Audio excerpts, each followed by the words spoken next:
Welcome to episode number 223 of the Marine Layer podcast. We welcome on our friend and recurring guest, Ryan Divish, to talk about his thoughts from the Mariners opening weekend, what he thinks about the Cal Raleigh extension, and about the Mariners roster going forward. Here's your guys' reminder. Everything you need to find if you want to stay on top of all of our stuff, it's all on our website, marinelayerpod.com. If you want to watch the episodes, you want to listen to the episodes, you want to leave a review, you want to buy our merch. Guys, we're getting feedback on social media already in the last day or two about people now getting their merch. They're hyping it up. They're saying it looks really cool. We agree. So go get some. You can find it right on our website. Same thing with our Patreon if you want to get involved there. Everything you need to find is over at marinelayerpod.com to stay on top of our stuff. If you want to follow us on social media, you can do so everywhere at Marine Layer Pod. Let's get it rolling. The pitch from Acevedo. A drive deep to right field. Down the line. The Mariners win this game 2-1. The dream lives. They're going to the playoffs. 1-1 from Jansen. There you go. Left field. We got a tie ball game. Julio. Oh, baby, what a moment. Tie ball game at 7-7. And we welcome you to this episode of the Marine Layer podcast, part of the Just Baseball Podcast Network. Recording post-game on Monday night, March 31st. The Mariners lost to the Tigers tonight, 9-6, and the season's over. I really don't think there's any other way to conclude this. I know we're 5 games in. This is the end, dog. It's end. One turn through the rotation, one series and change. It's all. I've seen enough. We're done. Season's over. I mean, we say it every year. I mean, if you don't believe us, why don't we turn it over to our pal Stewie, who says the same thing? Opening day, and here's the first pitch, and the season's over. It's a real shame, Lyle. That's not even Stewie. That's some PA announcer in Family Guy with Stewie getting mad. But, yeah. Did you have on your bingo card the Mariners giving up 18 hits at T-Mobile Park all season long? No. Yeah. No, not in one game. Yeah, Monday was a tough outing. Dude, what is it with the Tigers? Well, it obviously wasn't Emerson's greatest start in the world, to say the least, but I don't know if this is one of those games where the Tigers just gave Mariners fits rather than like how it was last year when it was just a nightmare to play those guys. They were pesky. They wouldn't let you go. They fought through at bats. This one, the game just kind of got out of hand and they were trying to play catch up. It was one bad inning from Emerson. He didn't know where his fastball was going until it went down the middle, and then the Tigers wouldn't miss it. They crushed him when he threw it over the plate, and he couldn't get a put-away pitch. That 2-strike pitch to Baez, right? I mean, that kind of summarized it. Javi Baez stinks, but like when Javi's having that, it's gonna be a tough night. Yeah, I'm sure Emerson would tell you, yeah, not my best start. I can do a lot of things better. I'm sure he'd say the same thing. So it's only his first start. Let's remember that he is currently pitching for a guy that is a regular in the rotation and on the injured list in George Kirby. So for anybody that's going to overreact to one start, I'm not saying it was some great start. Just pump the brakes a little is my opinion. Again, he is currently filling the role of Kirby. Kirby's working his way back from the IL, and we'll see what happens. It doesn't really make any sense because we did see this online from a lot of people. It was pretty widespread that don't want to see Emerson make his next start. Again, like his start sucked. He'd tell you his start sucked. But like, are they getting different results from anyone else? No. Right. Like, think about the options, Lyle. Of anyone who's in AAA right now, the person that people most want to see is our guy, Logan Evans. I love Logan. I don't think he's ready for the big leagues right now. He's pitched all of what? 3 2/3 in AAA? Right. And not to say that he's not going to come up and be a good big league starter, but again, let's not rush the guy. I'm not going to needs innings. He needs to throw pitches against higher level competition. Sure. Like, this is a guy who was drafted in the 12th round, put up in Double-A to start the year last year. He hasn't had that much time in the minor leagues, and he's still young. Again, he's 23. So I'm not saying we're not going to see him this year. We will. We'll see him. But let him get his feet under him a little bit in AAA first. And if it's not Logan Evans, which I'm assuming is the reason the Mariners put him in AAA to start rather than the big leagues, because they said, all right, we want to see him develop a little bit more too. Again, that's my guess. If that is their reasoning, if you were going to yank Emerson, then your options become Jonathan Diaz, it becomes Casey Lawrence, and now, personally, I'm not signing up for that. I'd rather see Emerson. I'd rather just bank that Emerson's not going to have one of the 4 worst starts of his career again.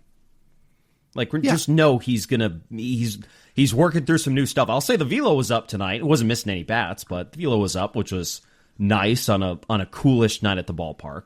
So, yeah, I mean, give Emerson a couple, he's going to pitch, I'd say, twice or 3 times more at this point before Kirby comes back.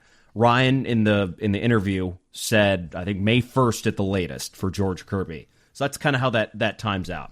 Make it through those starts, and then you reevaluate where Emerson Hancock is, and he's got some time to work through his new repertoire as well. In terms of the entire league, do you have anything else on that? No, just I'm going to bet that Emerson bounces back in his next start. Yeah. I'm going to bet it's not going to look anything like that. I think he's going to bounce back. I'm not sitting here and telling you he's going to throw 8 shutout, but I think he's going to keep the Mariners in the game in his next time around, which is usually what he does when he pitches. How about from the weekend as a whole? If you were to pick one thing, what stood out? The offense looks quite unchanged. That's what stands out. I would agree based off the A series. I actually kind of liked how it looked tonight. They hit doubles tonight. Yeah, that is true. It's positive. They did. And a triple tonight, too. I would like to see it for more than a game before I draw conclusions like that. Right, but they've only played 5 games, so it's we'd like to see everything for multiple games. And in the majority of them so far, it has looked unchanged. So that is what I'm going on. Most of their production has come from hitting home runs. Yeah, we are a Julio Sunday home run away from having a very, very hard conversation already on this podcast. In a game where they were terrible offensively. Yeah, shout out Brian Wu, who everybody knows I love to watch pitch for every reason that we saw on Sunday. Yeah, that is my The strikeout rate stayed high, too. It was 30% through the weekend. Which is too bad because I was actually a little encouraged on opening night when they only struck out 7 times. And I said, at least strikeouts are down. Then they jumped back up. Then Jeffrey Springs got on the mound. What is it with these guys and junk baller lefties? This team is just neutralized beyond belief when they face softballing lefties. It's crazy. Yeah, JP Sears and Jeffrey Springs they were dealing this weekend. Let me pull this stat up that I sent you earlier, because sure. Before you get to your stat, I'll throw out another stat that I have on hand. Cal Raleigh added to this at the end of the game Monday that didn't make it look quite as bad, but the Mariners for the weekend, as of the end of Sunday, until the 9th inning of this Monday night game, were 3 for 28 with runners in scoring position. You want to know why they're not scoring? That would be why. Like, did have some opportunities, especially in Game 1 and in Game 3 and tonight on Monday night's game, for having the ability to hit some guys in a non-homer fashion, and they just did not do it. No. So this stat comes from an account called The Warmonger on Twitter, and I sent it to a couple people earlier because he went on Savant and found the number of fastballs at 90 miles an hour and below faced on opening weekend with results against them. Your Seattle Mariners saw the 5th most amount of fastballs at 90 miles an hour or below. 5th most across the league. They got their fair share of slow heaters. How did they do against them? They slugged 200. Slugged 200. Not great. That's not good. Yeah. It was also, I'll say, a bad weekend to hit the ball in the air at the ballpark. Ball was not traveling at all. It shouldn't blow my mind, but it kind of blew my mind when I read that Randy Arozarena lost 30 feet on a fly ball to center field on Sunday. 30 feet. Meaning the ball on a normal day, Lyle, is like well into the pen.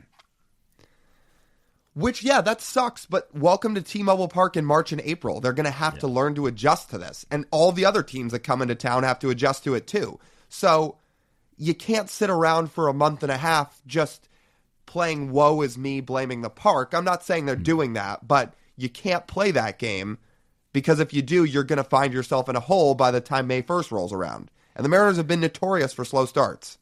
Mm-hmm. Can't let it get to your head. And I thought Joe Doyle laid it out perfectly. He was tweeting about it a little bit. Like, this is just not something you can be surprised about if you're playing on this team and you're hitting in this ballpark. Like, you know what the deal is. Right. So you have to understand what it is. Bliss squared one up here on Monday that on a lot of nights gets out. Didn't get out. Yeah. He got almost all of it for what he can get all of and didn't fly out of the yard. And we know Bliss has power. Bliss can leave the yard, but didn't on Monday. I have one final takeaway here. The attendance. Yeah. How do we feel? We noticed. I have some numbers for you. Let me throw these numbers out at you, and then you can react to it. Okay? So I went and I looked last year's first 5 games and this year's first 5 games. Small sample, 5 out of 162 games. You can call me an idiot. You can say, oh, TJ, it's a small sample. That's fine. But I will say same time of year, same roster for the most part, essentially, same weather. Last year they did play the Red Sox. I will note that's a much bigger brand than playing the Athletics on opening weekend. But I digress. So let's take a look at the first 4 games. I'll include the 5th game, actually. Let's take a look at the first 5 games of the season with the attendance right next to them. 2024 versus the Red Sox. Opening day attendance was 45,000 fans. Opening day attendance this year, 42,000. Both games taking place on a Thursday. The Friday after, game number 2, 30,000 last year. This year, 25,000. On the Saturday, this year gets a win, 32,000 in 2024, 35,000 in 2025. Then on the Sunday game, 29,000 on a Sunday in 2024, 27,000 on Sunday in 2025. And if you're curious about the Monday statistics, the announced attendance last year on the Monday after was 21,000 fans. The announced attendance tonight at T-Mobile Park was 15,000. It's a 6,000 fan difference. Tonight being Monday, when people listen to this on correct. Wednesday. Yes, Monday. It's early, and we'll have to see how this trends the rest of April. But those numbers say to me they need to get off to a hot start, and they need to start winning pretty quick. You can see it. The difference between 23 and 24 of the average attendance per game was about 1,400 fans, if I have it right. Based on the difference, where they're almost at 2.7 million in 2023, and then 2.5 million last year. It's about 1,400 fans a night, I think, give or take. But this is larger than that. So just something to keep an eye on. We talked about it during the offseason. Are people going to still show up to the park in droves? And I'll say, on Saturday, credit to the fans, man. They had a great giveaway. The Hello Kitty, what did they give away? Hello Kitty something? Bucket hats? What it was. Bucket hats, there we go. People loved it. And they got a lot of people to the ballpark. And I drove past $100 parking on Saturday. $100! And people still showed up. So shout out to all you guys who showed up on Saturday. But all those other days, Lyle, all those other days, I mean, it is down. You can see it. Friday was a giveaway day, too. It was the Randy hoodie. I know. And tonight was a bobblehead night on Monday. Just something to watch. Again, it's only 5 games, but just something to watch. That's all we'll say. Interesting. But I would say that summarizes my takeaways. You'll hear a lot of other ones in the interview with Divish that we essentially cover everything else. Yeah, we do. Before that, let's take a quick pause. We're going to talk to you guys about our friends over at Pagacci's Pub 85. Over in Kirkland, you guys want to go watch some games with your friends? You want to watch the Final Four this weekend and pick a spot? Head over there. There's great food. There's pool. There's darts. It's a fun place to hang out with all your friends. There's 20 TVs in that place. And if you go during happy hour, well, drinks are $3 and $4. Those are awesome deals, you guys. 2 to 6 p.m., Monday through Friday. Those are the happy hours. $3 and $4 drinks throughout the afternoon. So if you want to get in on that and plan a time with your friends, head over to Pagacci's Pub 85 over in Kirkland. This is good timing to have Divish on. It's good to sort of hear from him before the season starts and gets his perspective, because I don't think anybody on the Mariners beat is more tied in and willing to speak on their ties to the Mariners and what they're seeing, and also just understanding the game of baseball. I want you to pay attention when we're talking to Ryan about their offensive philosophy, which I thought is very different. He offers some perspective on it, on how they operate. When you see the Mariners turn around and bunt, which we've seen this year, by the way. Another takeaway, quickly. Bunting. Divish notes how that process comes to be and how they make that decision on that. And, it's kind of surprising to hear it, but, you'll have to tune in to find out.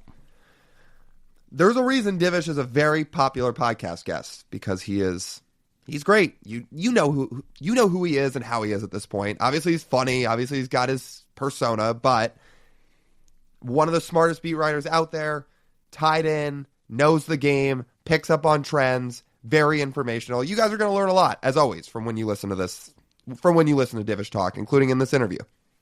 We won't keep you guys any longer. Let's get you to the interview with Ryan Divish. All right, we got Ryan Divish on with us, Seattle Times Mariners beat writer, recurring guest. Ryan, thanks for taking some time to join us. I will say, I do enjoy the ambiance. I do hear the seagulls in the background. Yeah, it's I'm in the I snuck into one of the other rooms up here in the press box because Daniel Kramer and Kate Prusser and some of those guys are still working in there, so I didn't want to annoy them with my meanderings about whatever it is you're going to ask. So, but yeah, you can hear the trains and the seagulls. I mean, they're just rats with wings, aren't they? And they're everywhere. And they never leave. Yeah, the worst part is when there's 100 seagulls circling the ballpark at like 5 o'clock before a 7 o'clock game. That is the worst. Yeah, Ryan, you should have seen Lyle when yesterday we're walking up the stands after we're done stalking players and fans, by the way. Oh yeah. And we're walking back to the concourse. Lyle looks up. There's like 100 seagulls above him, and then he goes, boom, and starts sprinting up the stairs. Well, you think they're gonna take a dump on you, Lyle, or they're just coming for your head? I think it was a little bit of both.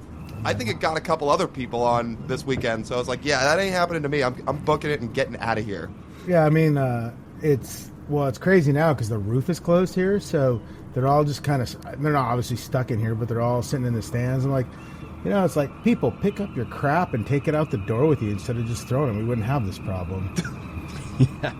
I wanted to start off, Ryan, by lobbing you a statement, and you tell us whether or not it's true or false. Okay. So, there's some good things about this Cal Raleigh extension, I think, for a lot of Mariners fans, that they locked him up at a reasonable price. It works for the team, it works for the player, and you keep a very valuable piece of your roster. But I want to look at this in a different perspective as well, despite all of that. It means I think we get to see more of you, right? Yeah. I said that I would quit if they got rid of him or if he left. I said I would quit. I wouldn't cover the team anymore.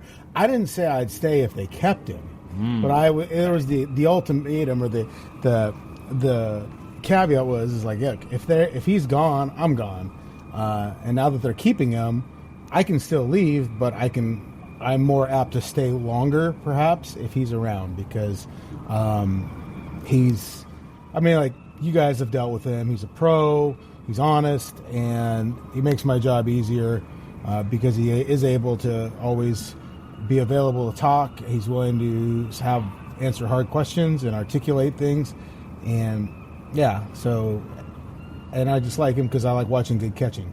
So I guess, yeah, I don't have I'll have reasons to quit eventually, but I'm not quitting because Cal's leaving. Okay, so I call that a win. Yeah. I mean, if I win the lottery tomorrow, it's peace out. Missoula and Maui, I'm there. But otherwise, no. I kind of have to stick around and see. I'd like to see him get to the playoffs again at some point and have some success. But if I find the right opportunity, I'm not staying. If he had gotten traded, would you have just quote tweeted the Passan tweet or Rosenthal tweet or whatever with the Marshawn cleats, and that's just your way of being like, I'm done? I don't know if I do the Marshawn cleats because he's done that. I always said that, like, the day I quit, it'll be like a gif of a bomb hitting a bridge, because I plan to burn all my bridges on the way out too. But I don't even know then. I'll have to see what I'm going to do when I. But yeah, I would have been like, yeah, I'm done for a while. I mean, I just couldn't have, because it's just, you think about it. I've been doing this since 2006. And really, at the time, since 2014, like, the number of players that have moved on from here is pretty high, especially ones that I liked, Paxton, Zunino, Nelly Cruz, Seager left, Haniger's gone now. I mean, all it is, it just makes me old, but like, Cal is Cal's really easy to deal with. Like, all these guys are really, really easy to deal with, honestly. I've said this often, but, like, this group of guys, especially the core group of guys that the Mariners have brought in, mostly from their organization, are the best dudes I've ever dealt with. You know, this team is easy to deal with in that regard. Like, they're not assholes or jerks. They all put in the work. You know, they're respectable, they're respectful, and I think that makes the job a lot easier when you're like that. I mean, and even, like, they have pretty good senses of humor. It's like when Lyle pursued George Kirby for, 2 years, and George kept saying no and no, and then when he finally did, I was like, George, no! Like, I loved it. It was like a streak. It was like, Teddy Roosevelt never winning the president's race, and then all of a sudden George is like, I've been saying no to him for 2 years. I guess I better just do it, Like, I'm like, no, that's an impressive streak. What do you think the Mariners had a change of mind of extending Cal? Do you think they always wanted to, I would say, from at least the financial perspective? Because it seemed like, at least from what Cal heard and what you talked about, when you talked to Cal, I think a week before the extension, he had not been approached with an offer yet, even if the negotiations had been going on for a little bit. Was there, I'd say, prior to this, when the Mariners were in a little bit more financial uncertainty, some hesitancy from them, or do you feel like they wanted to do this the whole time? I think in the back of their minds, they always wanted it, but I don't know that they ever thought it would be a true reality, largely because of who represented him for a while. I mean, I think with Scott Boras, there is, as people have said, there's kind of one play in the playbook, and it's not usually extensions. And I think, I think that made maybe the Mariners, I wouldn't say hesitant, but that made it a little bit more difficult. Then Cal leaves, Boras Corp goes to Excel, but his guy, Brent Knife, who was with him at Boras, who went to Excel, he kind of followed him over there. I think that was Brett was probably a little bit more open to that, and I think Excel probably was. And, Brett, who had been around Cal a long time, understood kind of what Cal wanted in that regard. Like, these major agencies, they have, like, kind of the figurehead, with Excel, it's Casey Close, but each player, there's a ton of agents working under them that work directly with players, and Brett had been with Cal since college, and, they had a good relationship. So I think he had an understanding of what Cal really wanted, and they went to the Mariners with that. From what it sounds is like during the arbitration negotiations for salary, the subject came up, and the Mariners, like Cal's agent and the Mariners kind of said, well, yeah, let's maybe, like, discuss this further. And then it kind of progressed. But, when I talked to Cal, I just said, hey, have you had a serious offer? And in Cal's mind, I don't think he had, because I don't think, like, the parameters of the whole contract were completely laid out yet to where he had, like, the offer, like, okay, here's the offer, let's get this done. Like, I think with his agent, they kind of established kind of what they were looking for, kind of a salary or a market price range, and then, he let his agent handle it from there. And, like, for Cal, like, when he talked about it, he was like, I don't want to focus on that. Here's what I want. My agent knows what I want. This is kind of what I'm looking for. And if they can make it work, great. If they can't, then, we'll just keep playing. And I just want to focus on baseball. So, I think there's always there. It's like with Logan Gilbert. Yeah, they want to make an offer. They want to get something done with Logan Gilbert, but opportunity has to be there. And you're right, too. I think some level of certainty with their finances is important. While I don't think it's like money, like they're going to get a huge mint of money off it, getting the direct-to-consumer streaming product put together and having it in place for this season is important, just because you have something baseline to go from for next year. They had lost so much viewership and canceled subscriptions especially on Xfinity, that, like, there just wasn't that much viewership en route. And at the bottom line, they want fans to be able to watch. So getting that taken care of, and then also, they'll be able to advertise on it, and they'll be able to do other stuff, so that, you have to have that in place. And you had to get an agreement with these cable rights company, or with their cable rights deals, to have this go into place. And then once you have that, then you can start adjusting. But I think, they'd love to extend Logan and George and all those guys. It's just a matter of whether or not it's feasible and whether or not the player wants it as well. Do you feel like the likely incoming lockout is incentivizing any of these guys to start thinking about extensions ahead of time now? I would think it should. I mean, if you're an agent, you should definitely think about it because you don't know what the salary landscape's going to be in the coming years. You don't know, and these guys would all be grandfathered in if they were to change like the structure of service time or anything like that. But you don't really know how teams are going to react to this, and what happens if the lockout lasts for a year, and then all of a sudden these teams aren't making as much money and all this other stuff. I do think, there should be some level of motivation to get it locked up. And I think, like with Cal, I don't think that was the motivation, but like money wasn't the motivation either. You look at it, he's not the highest paid catcher. He didn't break the bank. Even the structure of it, a $1 million salary this year, plus the $10 million signing bonus. The signing bonus doesn't work against the luxury tax. Not that they beat up into it, but like they kind of, the way the money is paid out over that, it's different. So then all of a sudden that budget that you have, that you kind of not taking a few chunks out with Solano and the signing of Polanco, now you have a little bit more money, about another $4 million you add to that budget, a little more wiggle room. That helps. And I think the way it sets up, he's not making a ton of money this year, next year, and the year after that. Not like it loads up later at the end. That's, think about what the arbitration is with Logan, George, and Bryce in these next 3 years. That helps the Mariners. He's not taking it all at a 17 million per year AAV. He's not doing all that way. It's smarter that way, and it works out, and it helps the club out in a lot of ways. What do you feel like Logan's motivation for a new deal would be, whether it be with the Mariners or not? Well, stability. Like, it's kind of like what Cal said. He likes who's here. He likes what, in the day-to-day routine of his life, which is very structured or whatever. He trusts the trainers, trusts the medical staff. Obviously loves Dan Wilson. They've been together since he was drafted. He likes the pitching. He knows, it's not an unknown. Sometimes the devil is better than the one you don't. And I think that's with Logan. You have Trent Blank and Pete Woodworth here. You have Cal here. And when Adam and I talked to Cal the other day, or to Logan the other day about kind of the extension, Adam wrote a story on it. He did say that like having Cal here is a factor. Cal makes him good too. And it's a guy that he's close to. So I mean, like, the thing with Logan is can he wait the 2 more years after this and all of a sudden be like, ooh, I get Max Fried money now? I mean, look at what Max Fried got. Nathan Eovaldi got 3 years at $75 million. And, what is Logan going to get on the open market? So does he want to wait it out? Or can the Mariners put something together similar to Logan Webb, or maybe higher on the higher end Jose Barrios, and get something signed and extended and have him and Cal there to build around for the years to come?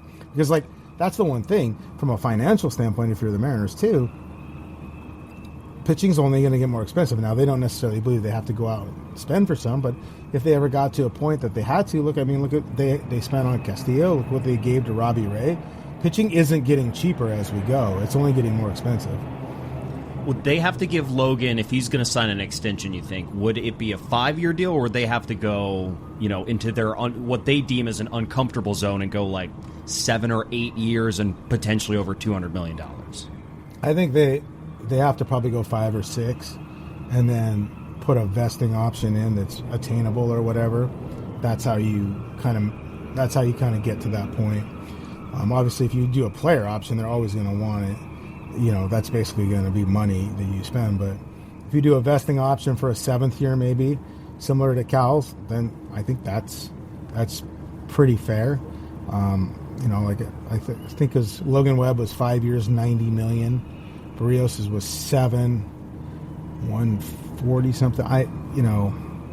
Maybe, and if they got creative with how the money is distributed, I think that's probably better too. It's a different thing. It's like, we always thought that Logan wanted to be closer to Florida because that's where he spends his time. But Cal's from North Carolina. He bought a house in Arizona. He's now he can afford to buy a house here, maybe with $100 million. I don't know. And then maybe that's something that Logan has thought about too. Does he still associate home as as Florida. Like Cal, I don't think necessarily. Well, North Carolina is his home. That's not where his home state or where he's from. That doesn't necessarily mean where home is now. He lives in Arizona and he's here, and I think that's kind of where he's at right now in his life, and maybe Logan's getting that point too. All right, moving on to some current games now that the season's gotten underway and everything. There's some specific guys and points we want to hit on with you, but I'll just start with this. Through 4 games, your biggest takeaway through one series is what?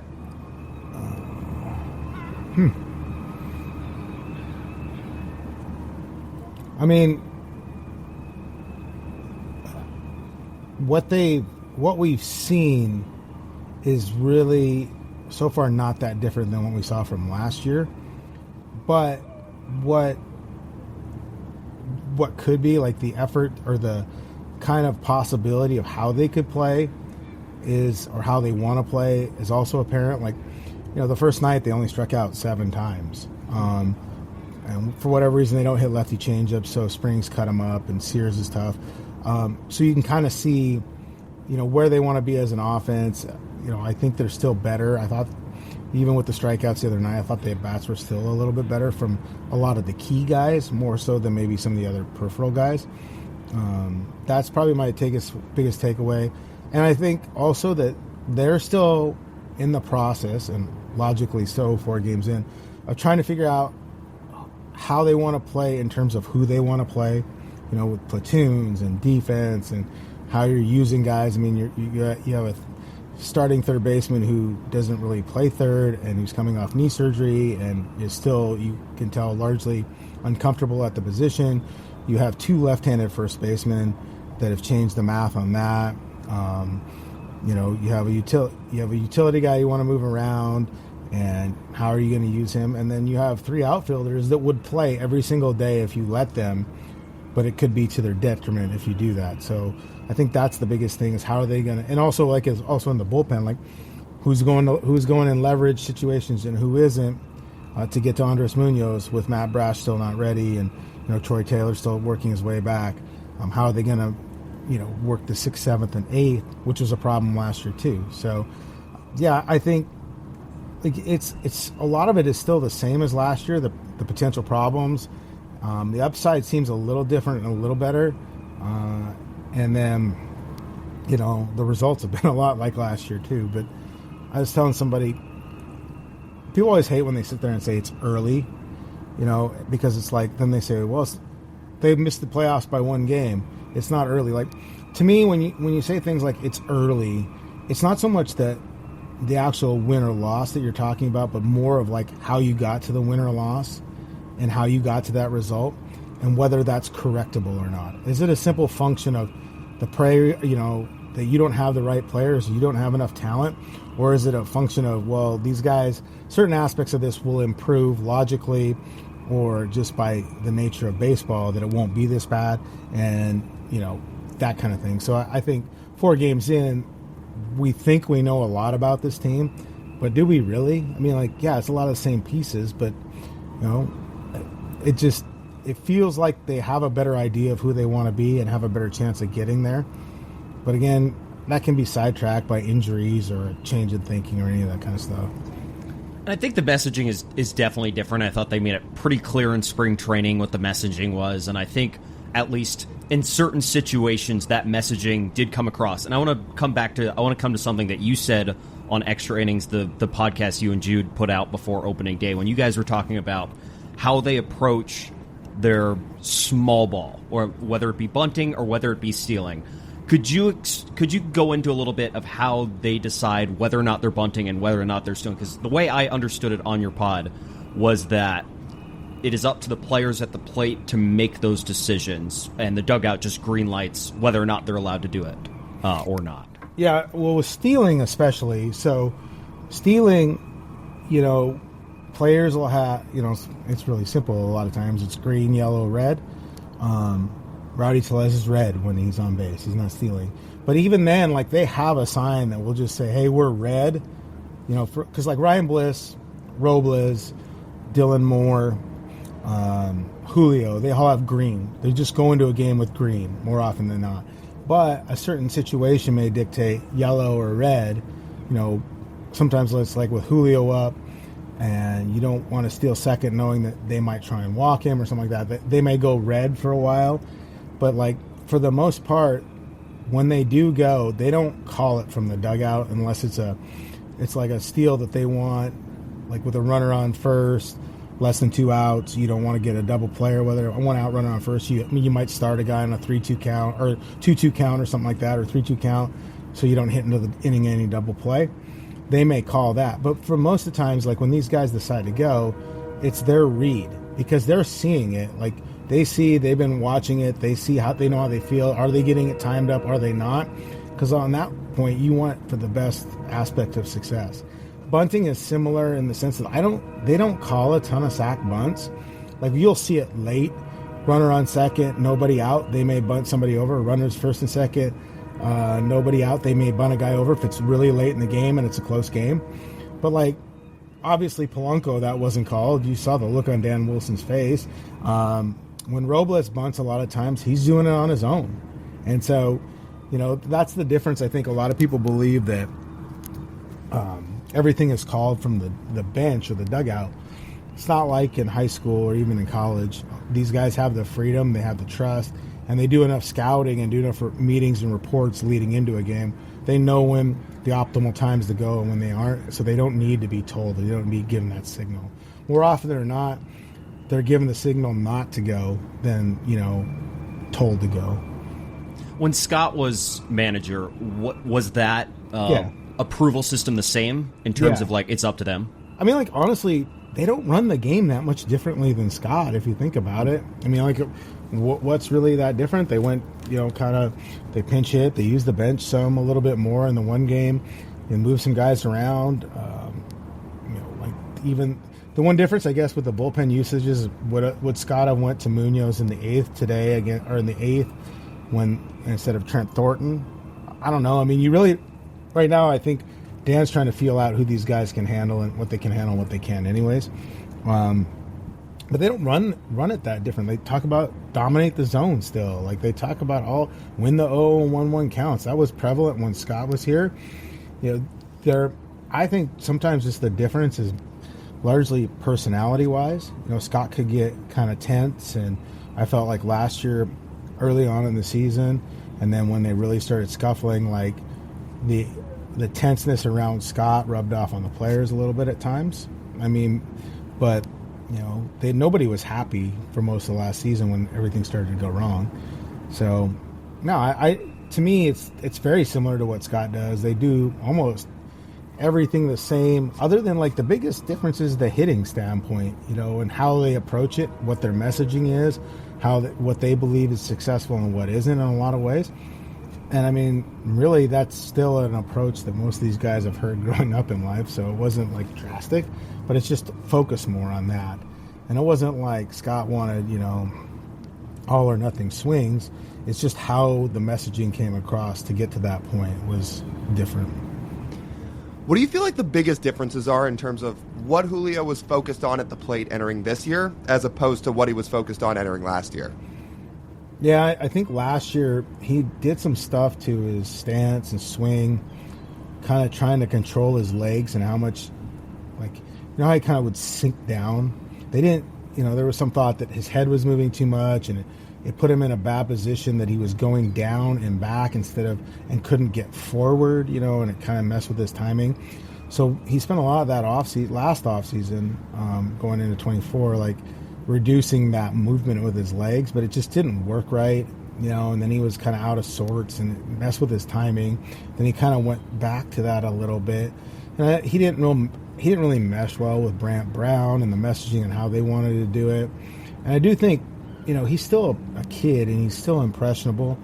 And I think he sort of lost his identity as a hitter in a sense that, just hit it hard, focus on hitting hard, stay up the middle, coming up, and really he loved to hit the ball to right center and drive it because it is a special gift to hit a ball to right field as hard as he does. And then I think last year, and the numbers played out in a lot of ways, the numbers said if he hits the ball in the air to the left side of the field, it's more successful. But when he, like, forcing yourself to hit to that side of the field and becoming a pull heavy hitter just isn't who he was. And he didn't understand that. And he just tried to do a lot of different things at once. And I think when Edgar came in and just tried to simplify it and say, hey, look, we're just going to this.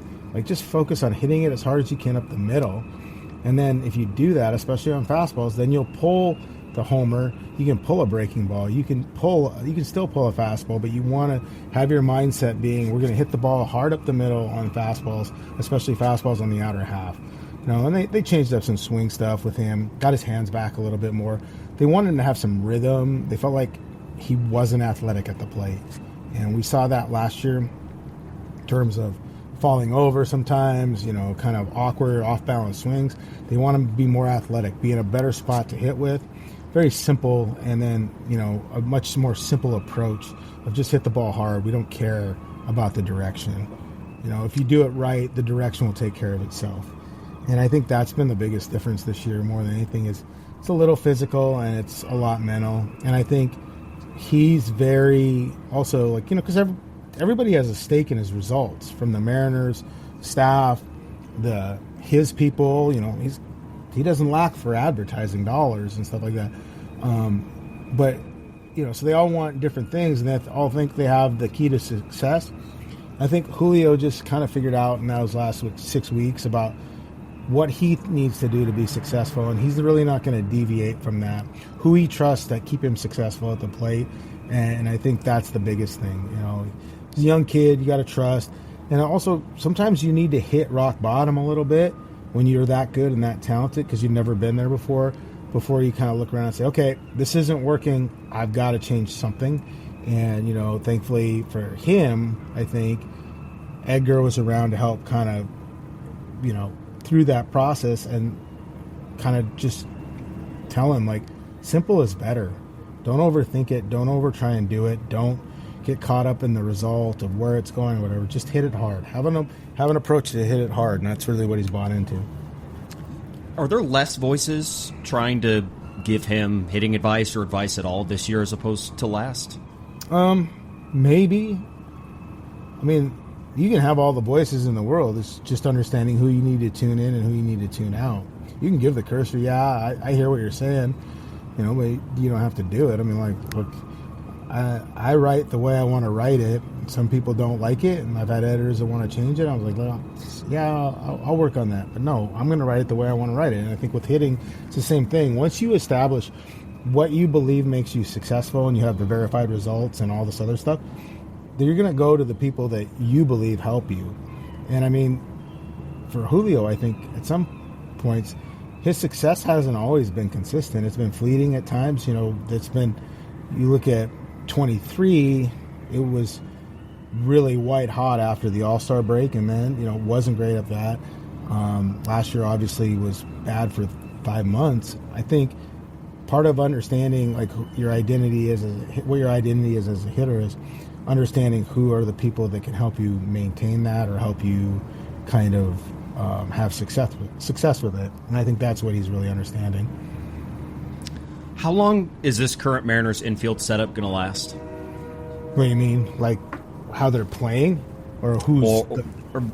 using the four, let's say roughly the 4 or 5 they put out there this entire weekend with Polanco at third, Bliss and Dylan Moore at second base or first base, depending on what it is. Rowdy Tellez at first base, JP at shortstop. As you mentioned, they're trying to figure some things out, and I think the infield is what's circled the most. In terms of how do you feel like it shakes out, or are they going to have to swap some pieces out on this infield to make it better defensively, or are they just fine with it? Well, I don't think they're fine with how they played defensively. I know a lot of people were like kind of going off about the Polanco throw that he bounced, twice to Dylan Moore. He actually played that and threw that sort of the way they wanted to. Perry Hill teaches that if you retreat on a ball or a ball pulls you hard away from first base and your momentum to get off the, and you need to throw to first to miss low, do the long hop. Obviously his bounce pass was a little too hopper, but like that wasn't the play I think the people have issues with, because if he tries to throw that all the way, more often than not, he's going to throw it high to the arm side. The guy's going to come off the bag. You put your first baseman at risk, and it could end up in the stands. Then it's 2 bases. If you throw it low, either the guy can pick it or come off the base and just knock it down, and you eliminate the extra 90 feet. And you'll hear Perry Hill screaming that, give him a chance, give him a chance. That's why they throw low. JP does it. You've even seen the second baseman do it. They've come to realize that bouncing it on a low throw on a long hop is more effective than trying to carry it all the way to first base with the risk of like overthrowing or, pulling your first baseman into the baseline. Like with Polanco, it's the routine ones that you got to worry about. The tentative ones, or the mistake of the other night where on the soft blooper in the middle of the infield, he didn't pick up the ball. He overran the ball and left it. They're able to score. Like that. Those are the things that kind of are killer.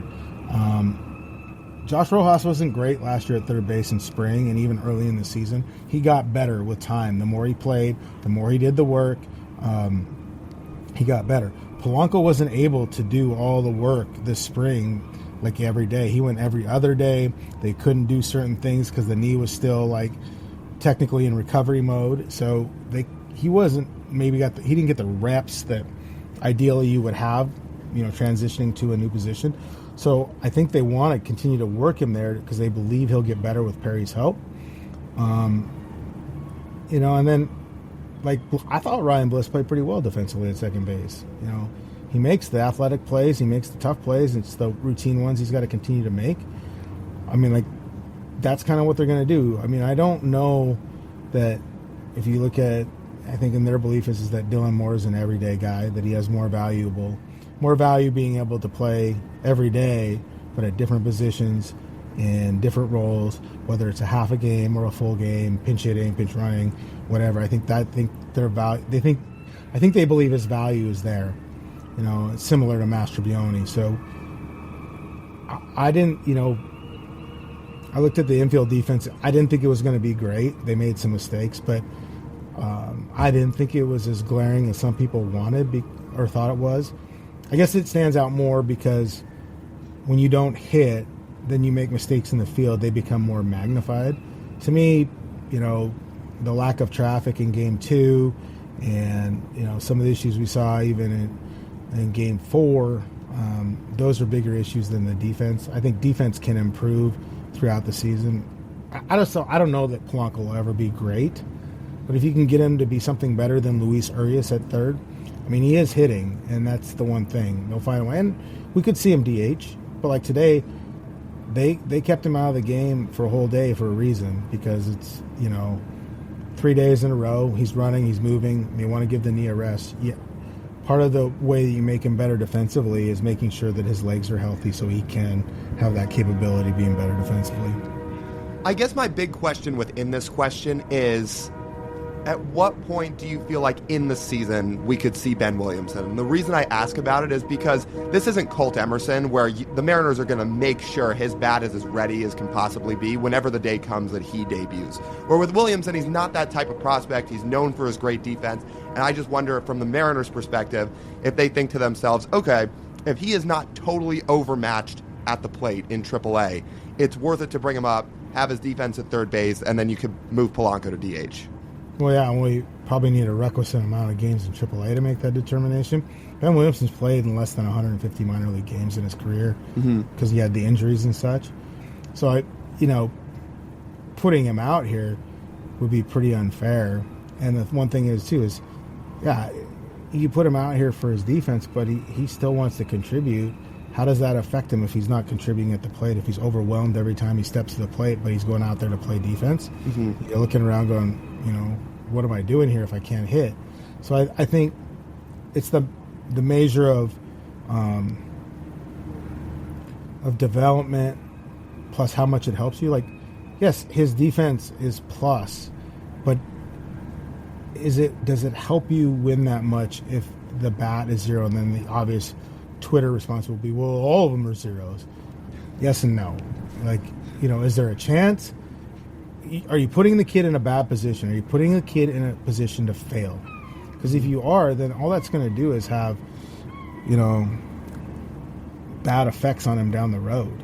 Look at Mike Zunino. They put him in a position to fail, and he didn't really recover. He was always going to be swing and miss. They didn't do him any favors.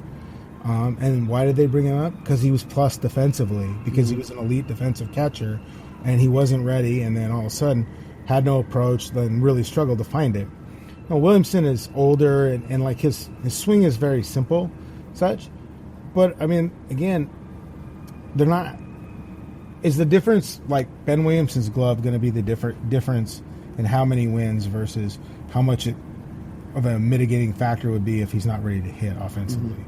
You have to at least see what he can do in AAA before you make that. Like, everybody just sits there and says, well, I'll let him hit 150 up here if we get that sort of defense. Well, that's fine if other people are hitting, but not everyone else is hitting. Yeah. So, and that's where they're at. And I mean, like, it's also the quality. If it's 150, but it's a strikeout every other at bat, also not good. I just think, like, you don't do that to the prospect. And if you're at that point where you're that desperate, then go find a quad A guy that's veteran. That I mean, you can go trade for. Hell, you can go trade for Josh Rojas again if you need to, or Jose Iglesias, or one of these teams. I mean, like, a month into the season, if this isn't working, there are already going to be teams that are toast a month into the season, maybe looking to move the fringe rosters of their guys. So maybe you do it that way. But, like, yeah, it's not been pretty. And if the defense is that bad, then you put Polanco out there for the first 5 innings, see if you get something from his bat. If he's hitting, okay, maybe move him to second or whatever, where he's not great there either. And then you put in Dylan Moore somewhere. Put in Dylan Moore for your late inning defensive replacement if you want to. You can put Polanco as the DH. To me, like, it's weirder that, and granted they've had 2 lefties, but, like, Luke Raley was one of your better players last year. How do you find ways to make sure he plays? I think Rowdy Tellez is a better defensive first baseman than Luke in a lot of ways. He's better hands. But, like, are you going to limit Luke by being DH? Like, if you have... Because, like, let's say something happens to an outfielder. You can't pull Luke from the DH. You lose the DH spot, right? If you have to move in the field. So, the roster dynamic isn't set up ideal. Like, honestly, if... people think it's weird, but, like, if Haniger was healthy and it would have made the team instead of Rowdy, like, there are ways you look at how you're going to play him. You know what I mean? Like, you have your platoon at first base, and then Demo is your emergency first baseman. You have the other 2 guys, and then Mitch is your DH or whatever, or you just don't play him. Like, with Rowdy, you have him. He's better defensively than Luke, but they're both left-handed, and you want to make sure you keep Luke's bat in the lineup. But you'd rather have Rowdy at first, but you don't want to put Luke in the outfield. It's like, you paint yourself into a bit of a corner with your roster construction that way. But I mean, who knows if it's permanent? Like, you really don't know how this is going to go, and, like, guys get hurt. And the one thing, like we were talking about with the middle infielders, if Bliss were to struggle, Rivas, he's got options. You can bring Rivas up. Similar with Mastrobuoni, you can do ways to kind of work the peripheral of your roster with some of those guys. But that it's a weird dynamic having essentially 2 left-handed first basemen, and then your other platoon first baseman is a 5'7" third baseman that's moved over there to play.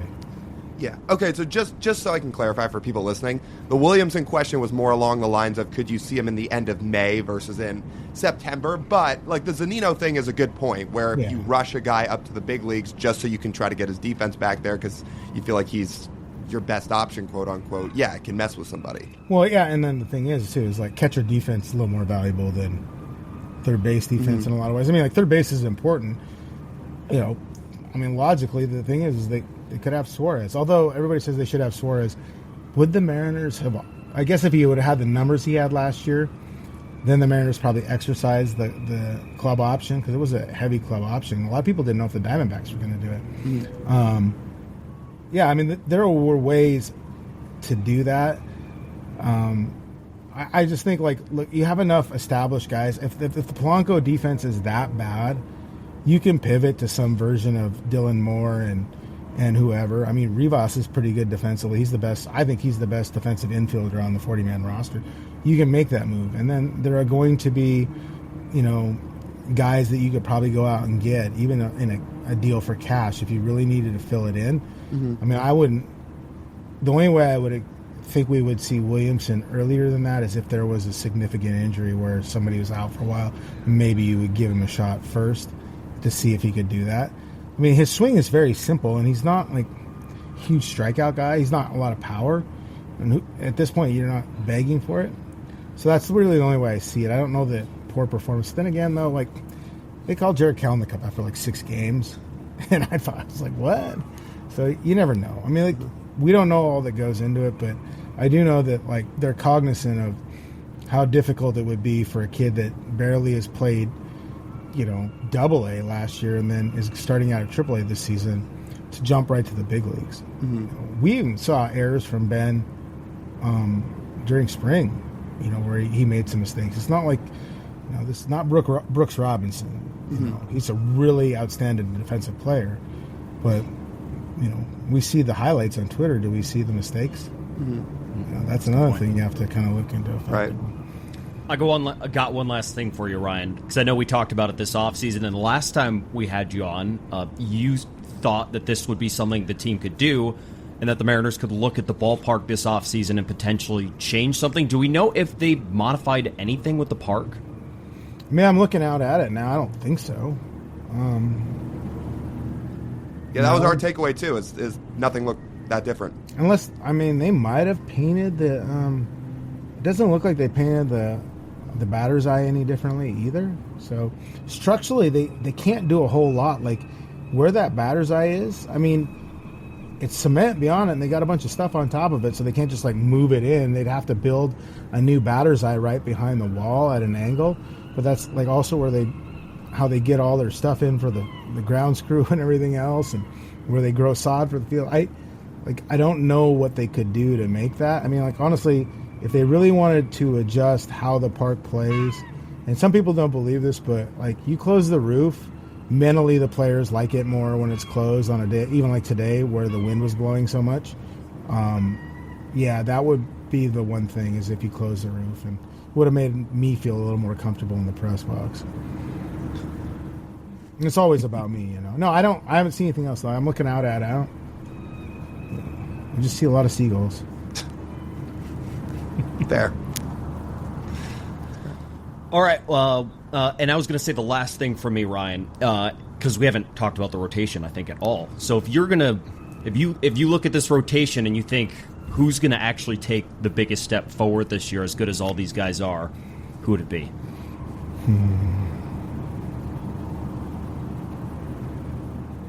Well, I would have said Kirby, but he's not here right now. I actually think it might be Wu, because of what we saw at the last 15 or the last 10 starts last year. I think it could be Wu.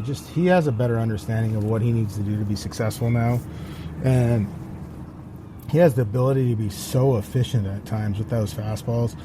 Lots of early strikes, lots of weak contact.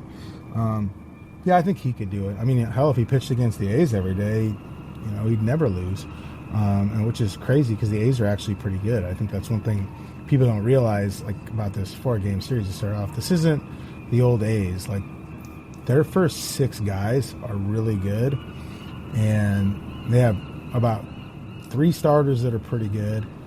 They have the best one of the best closers in baseball.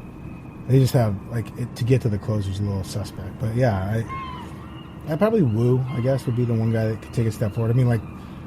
Where does Logan really go? Get to 225 innings, or he was really good last year. Kirby, though, if he comes back in a month, that's one thing too. Is he could be a little fresher than these other guys by coming back in a month, or whatever comes back 1st of May.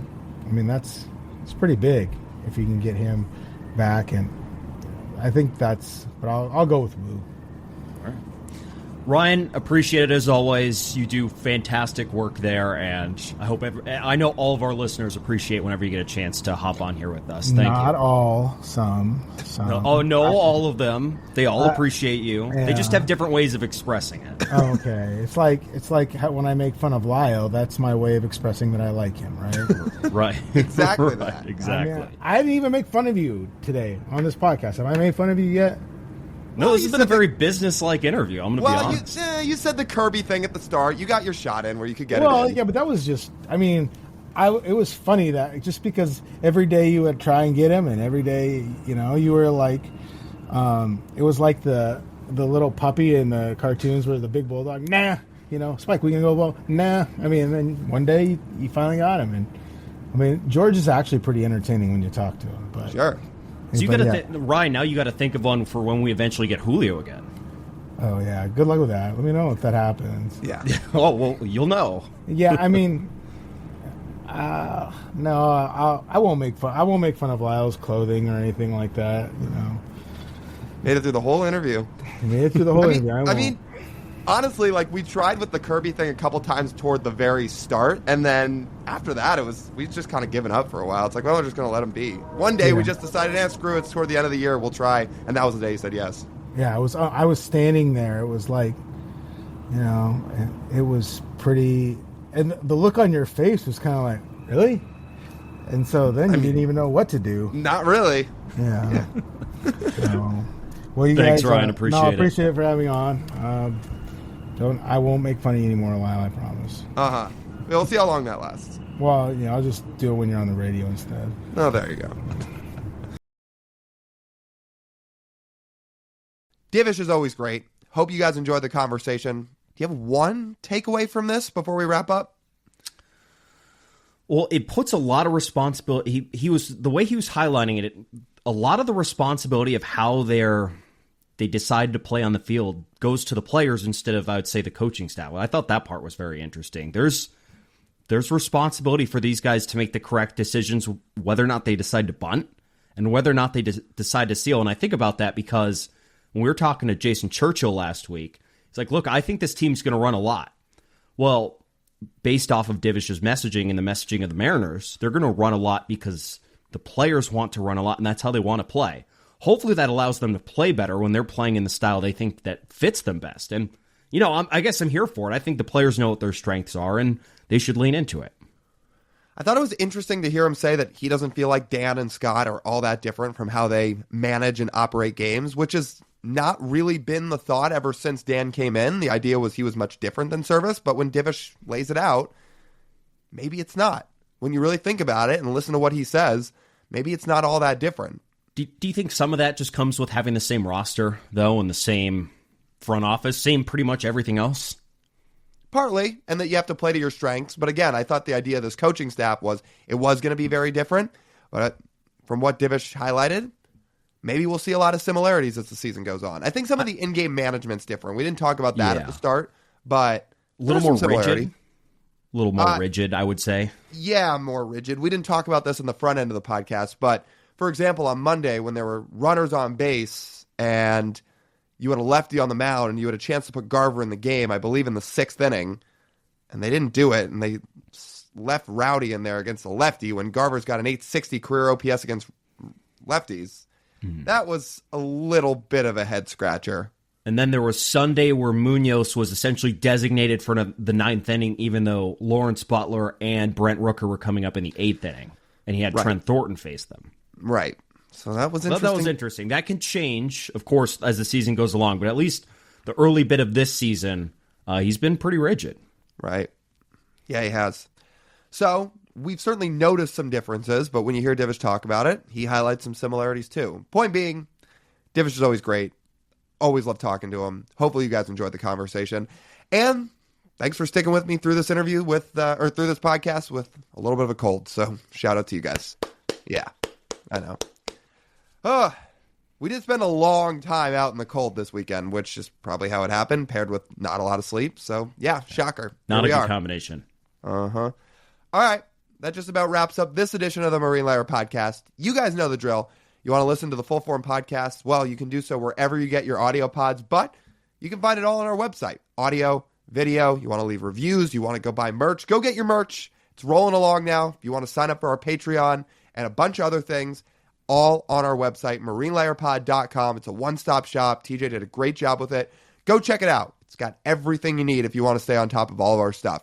If you want to follow us on social media, you can do so everywhere at Marine Layer Pod. That's TJ. I'm Lyle. As always, we thank you guys for tuning in. We'll talk to you soon.